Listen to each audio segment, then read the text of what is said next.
देश के संसद में वक्फ संशोधन विधेयक पेश हो चुका है। अब इस पर बहस चल रही है। बहस के बाद सरकार की तरफ से किरण रिजिजू केंद्रीय मंत्री जवाब देंगे, वोटिंग होगी। लेकिन इस बहस के बीच एक बहस बिहार की राजधानी पटना में भी। पटना में इसलिए क्योंकि इस संशोधन विधेयक को लेकर सबसे ज्यादा राजनीति अगर कहीं हो रही है तो वो बिहार में। सबसे पहले इस विधेयक का साथ देने वाले जेडीयू और जेडीयू के जो मुख्यमंत्री हैं नीतीश कुमार बिहार के, उनके इफ्तार का बहिष्कार हुआ। उसके बाद पटना में धरना हुआ, प्रदर्शन हुआ और बहस मुबाहिसों का दौर अभी भी जारी है। मैं इस वक्त हज भवन के ठीक सामने मौजूद हूं और यहाँ पर हमारे साथ आम मुसलमान जो हैं बिहार के, वो मेरे साथ मौजूद हैं। बिल की ज़रूरत क्या है, इसकी खासियत क्या है, या फिर इसकी मुखालफत क्यों हो रही है, तमाम बातें हैं। कौन समर्थन में है, कौन इसके विरोध में है संसद में, ये चीज़ें बिल्कुल साफ हैं। लेकिन आम मुसलमान क्या सोचते हैं, कौन समर्थन में है तो क्यों है, विरोध हो रहा है तो फिर आखिर विरोध क्यों हो रहा है, ये बताइए। क्या नाम हुआ आपका? मेरा अबू सलाम वारसी नाम हुआ, नवादा जिला। अच्छा, तो ये विधेयक पेश हो चुका है, क्या कहेंगे विधेयक को लेकर? विधेयक पेश बहुत पहले होना चाहिए था, जो अब हो रहा है। जिस मकसद से वक्त किया गया है उनको अधिकार गरीबों को तक नहीं मिला। वो जाति की बात नहीं आती। भारत सरकार, बिहार सरकार के लिए जितने भी इमाम गरीब तबके के, उनको पहुंचना चाहिए। बिल बना कब वक्फ रहा तब ना, जब वक्फ बोर्ड ही नहीं रहेगा तो बिल की जरूरत क्या है। इसलिए हम लोग का मकसद है कि अभी जो चेयरमैन वर्तमान है उनका इंक्वायरी होना चाहिए, उनकी कितनी संपत्ति, उस पर आप बात आना चाहिए। और गरीबों का अधिकार पहुंचाने के लिए हमारे जो केंद्र सरकार ने किया, वो पिछले सरकार कभी सोचा ही नहीं। क्या नाम है आपका? फैजुद्दीन। क्या आपको लगता है विधेयक को लेकर, क्या राय रखते हैं? देखिए, विधायक जो है पास नीतीश कुमार से भी और चिराग पासवान से, मांझी जी से, बहुत दलों से राय मशवरा करके ही लाया गया है। और उन्होंने मशवरा दिया है कि ठीक है, इसमें कुछ अमेंडमेंट होनी चाहिए, वो अमेंडमेंट होनी चाहिए। और कुछ ऐसे उदाहरण भी मेरे पास हैं जो किस तरह से वक्फ बोर्ड और व्यक्तिगत संपत्ति को लेकर पिछले 8 साल से मामले चल रहे हैं। 8 मामले हैं। क्या नाम है सर आपका? फयाज अली कासमी। फयाज अली। हाँ, वक्फ बोर्ड आज विधेयक पेश भी हुआ है, उसको लेकर के बहस चल रही है। लेकिन एक बहस यहाँ हम इसलिए कर रहे हैं कि क्या वक्फ बोर्ड और जो संपत्ति को लेकर के जो विवाद होता है, उसके एक उदाहरण है आप?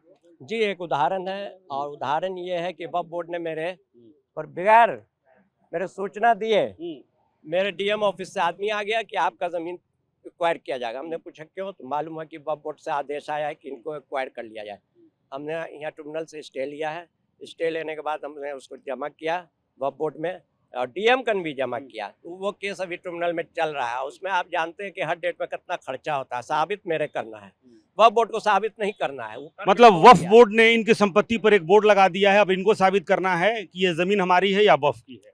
ये 8 साल से परेशान है। ये इनके फादर के ऊपर, इनके मदर के ऊपर, इनके ऊपर, इनके भाई के ऊपर, इनके वाइफ के ऊपर, सभी पे वो केस दर्ज हो वक्फ बोर्ड ने किया था। अब ये बेचारे साबित कर रहे हैं। इनको ये कर्ज लेके ये खुद ये डाटा तैयार किए, मैंने जो खर्च हुआ था सब डाटा तैयार किए कि 3 से 4 लाख रुपये इनको ये इनकी परेशानी है। लेकिन परेशानी ये कि क्या विधेयक पेश होने से या विधेयक पास हो जाता है तो ये परेशानी दूर होगी या परेशानी और बढ़ेगी? रुपेश जी, पहले बात को समझने की कोशिश कीजिए। मेरा स्वार्थ मामला है। अगर मैं स्वार्थी हूँ, अपने निजी स्वार्थ को लाके कहीं खड़ा कर दूं तो उससे मसले का हल नहीं होना। इन्होंने वक्फ का मामला है, ये एकदम गलत बोल रहे हैं कि अगर ऐसा कहीं हो ही नहीं सकता है कानून के हिसाब से, किसी भी हिसाब से, कि किसी प्रॉपर्टी, हम ये बिल्डिंग है, हम इस पर बोर्ड लगा देंगे मेरी बिल्डिंग हो जाएगी, तो ऐसा ही है नहीं। लेकिन यहाँ तो हुआ है, नहीं हुआ तो है इनके हाँ, हुआ है। और हम मेरे पर एफआईआर भी हुआ है, और मैं फादर पर भी हुआ। ये गलत काम कर रहे होंगे वक्फ में। और वक्फ में बदउनवानी मतलब करप्शन है, इससे कहीं दूर मैं इनकार करता हूँ। लेकिन वक्त अमेंडमेंट बिल चीज दूसरी है। के पास तो ये भी हिसाब नहीं है कि केंद्र से जो 200 करोड़ रुपया है वो कहाँ गए। कहाँ गए? कोई मुतवल्ली देने को तैयार नहीं है, वक्फ बोर्ड देने को तैयार नहीं है। आरटीए में मांगा जाता है तो आइए नकल ले लीजिए। क्या बिहार के वक्फ बोर्डों के पास ये आंकड़ा है कि कितनी जमीनें हैं वक्फ के पास? वो सब वो साइड से हटा दिया गया है।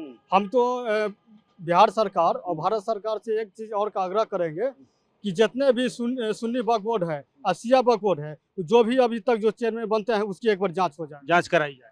वो इशू है। हम कहाँ कह रहे हैं कि जो वक्फ बोर्ड के चेयरमैन चोर हैं, पैसा कमा रहे हैं। लेकिन इसके पहले ये तो होता रहा है ना कि अगर आप वो दूसरी चीज बोल रहे हैं ना। वो कह रहे हैं कि संपत्ति मेरी है, वक्फ ने बोर्ड लगा दिया कि जमीन मेरी है। अब 8 साल से ये केस लड़ रहे हैं। अगर ऐसा होगा ना, ये जो बोल रहे हैं, पहले बात को समझने की कोशिश करिए।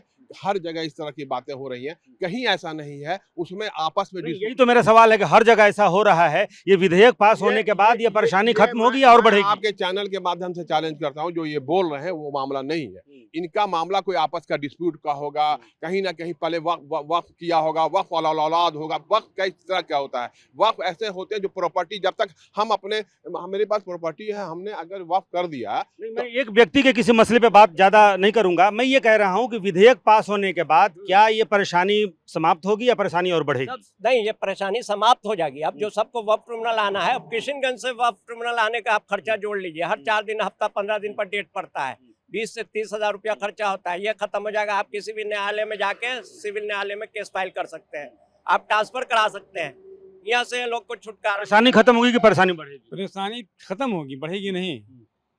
परेशानी खत्म होगी। और देश के यशस्वी प्रधानमंत्री जी ने ये बिल लाया, क्या नाम है आपका? मोहम्मद शमशाद अंसारी, सीतामढ़ी जिला से अब आया वक्फ हूं। बोर्ड ये को बहुत साबित अच्छा करना बिल है। है। अब वक्फ बोर्ड को साबित करना है कि हम जो जमीन कह रहे हो मेरी है कि नहीं, आपको डेट दिखाना है, और नहीं दिखलाइएगा तो वक्फ की जमीन नहीं रहेगी। पहले व्यक्ति को साबित करना होता था, आगे अब वक्फ बोर्ड को साबित करना होगा। जी, ये तो सही है, लेकिन ये यूपीए सरकार इतना दिनों से थी, इस पर कभी सोची नहीं। अभी जब प्रधानमंत्री एनडीए सरकार जो सोच रही है, तो इस पर विपक्ष जो है, या कांग्रेस हो या अनेकों दल हो, वो हल्ला हंगामा कर रहे हैं। विरोध के पीछे तर्क क्या है? जो लोग कर रहे हैं वो जाने की क्या तर्क है। पहले तो इनको ये ही नहीं समझ में आ रहा है कि वक्फ बोर्ड क्या है और वक्फ अमेंडमेंट बिल क्या है। इनको पहले वक्फ अमेंडमेंट बिल पहले पढ़े और जा करके निजी स्वार्थ में दलाली वाली जो बातें हैं वो कहते हैं कि भाई आप बताइए, क्या है विधेयक, सही है गलत है? विधेयक चीजें दूसरी है। इसे वक्फ में अमेंडमेंट, वक्फ बोर्ड से इसको कोई लगावने नहीं। वक्फ बोर्ड में करप्शन है, उसको दूर कीजिए ना भाई। आप उसको दूर करने के लिए, उसको पकड़ने के लिए जो कानून बनाना है बनाइए। हम उससे विरोध कहाँ कर रहे हैं? आप जितने चेयरमैन हुए हैं उनकी प्रॉपर्टी का जांच करा लीजिए, आप उनके अफसर का जांच करा लीजिए। कुछ दिनों पहले वक्फ बोर्ड के एम्प्लॉय को पैसा तक नहीं मिलता था। ये लोग क्या बात करेंगे कि वक्फ बोर्ड में करप्शन है। ये वक्फ अमेंडमेंट बिल देखिए, इस वक्त देश की जो स्थिति है रुपेश जी, वो ऐसी स्थिति नहीं थी कि अननेसेसरी किसी को उलझा के रखा जाए। हम इस विवाद में नहीं जाना चाहते हैं कि देश में क्या क्या क्या बिका और किसके हवाले देश कर दिया गया।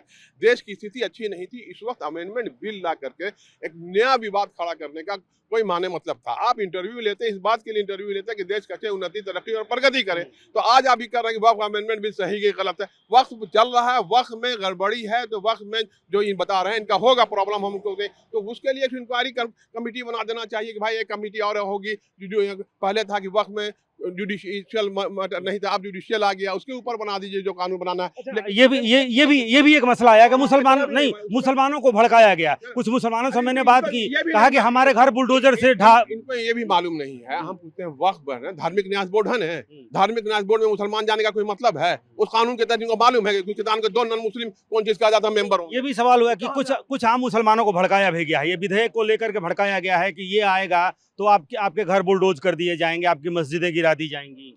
ये तो भरमाया गया ही है, लेकिन जो भाई साहब ने बोला कि धार्मिक न्यास बोर्ड में कोई गैर मुस्लिम नहीं जा सकते, उसी तरह एक ये भी बात सही है कि ये जो विधेयक है, इस विधेयक में जो मुस्लिम जो है वक्फ बोर्ड के अंदर, वो जो भी सदस्य है वो गैर मुस्लिम नहीं आवे। मुसलमान नीतीश कुमार से नाराज हैं क्योंकि नीतीश कुमार का बहिष्कार हुआ, उसके बाद से थोड़ी असमंजस की स्थिति, थोड़ी असहज नीतीश कुमार हैं। तो लगता है जो नीतीश कुमार कहते हैं कि मुसलमानों के लिए हमने बहुत कुछ किया है, चुनाव भी होने वाले हैं, स्थिति मुसलमानों के मन में नीतीश कुमार को लेकर क्या है? देखिए, नीतीश जी किए हैं मुसलमानों के लिए। आप 2006 में जाइए, 3 करोड़ 4 करोड़ का फंड रहता था, अभी 8,000 करोड़ का फंड है। नीतीश जी मानिए, बहुत जितना नीतीश जी ने मुसलमान के लिए किया किसी ने नहीं किया। लेकिन चुनाव में नाराज है साथ देने को। नाराज नहीं है, लोग खुश हैं। कुछ कट्टर मुल्ला जो हैं, जिनके मुतवल्लिशिप पर आँच आ गई है, वक्फ के जो लीज है 60-40 उस पर आँच आ गई, मलाई खा रहे। सोचते हैं नीतीश को लेकर, नीतीश कुमार हमेशा अच्छे काम किए हैं, और उनके से जो लोग नाराज हैं तो चंद लोग सिक्के बिकाव वाले नाराज है। समाज के लिए नाराज नहीं है, अपने मफाद के लिए नाराज है। ये साफ शब्दों में मैं कह रहा हूँ, नाराज है नीतीश। इनसे जो लोग बोल रहे हैं ना, सड़क पर छाप के लोगों को बुला के पूछिएगा तो यही होगा। इनसे पूछिए कि उर्दू एकेडमी कितने साल से नहीं बना है, उर्दू एडवाइजरी बोर्ड कितने सालों से नहीं बना है, माइनॉरिटी कमीशन का चेयरमैन क्यों नहीं बनाया है 5 सालों से। ये सब जितना है, जितने जो ऑर्गेनाइजेशन मुस्लिम कंसर्निंग थे, वो सब नीतीश कुमार अपने झोला में रखे हुए हैं, आज तक बनाने का काम नहीं करे। इनसे ये भी पूछिए ना, इनको तो कोई जानकारी है नहीं, पर हम जेडीयू का झंडा उठा रहे हैं, नीतीश कुमार जिंदाबाद, नीतीश कुमार जिंदाबाद। हम नीतीश कुमार के खिलाफ नहीं जाना चाहते। नीतीश कुमार है, सोबर नेता है, अच्छे नेता है, डेवलपमेंट कर रहे हैं। लेकिन ये एक बात, जो उनके विरोधी हैं वो भी कह रहे हैं कि अच्छे हैं, डेवलपमेंट किया है, लेकिन फिर भी इस बिल को लेकर के साथ नहीं। बिल के लेकर तो सभी देश जो देश के साथ है वो बिल के साथ है। ये नहीं बोल रहे हैं कि जो देश के साथ नहीं है वो बिल के साथ नहीं है, यानी वो इस देश से गद्दारी कर रहे हैं। ये बिल में ठीक है क्या नहीं वो थोड़ा आपस की बात है। लोग इसमें तो प्रधानमंत्री हम बोले यही ही समाप्त करते हैं। अलग अलग लोग हैं, अलग अलग इनके विचार हैं, लेकिन इस नोट पर कि जो देश के साथ है वो इस बिल के भी साथ है। कैमरामैन कुणाल के साथ रुपेश कुमार, TV9 भारतवर्ष, पटना।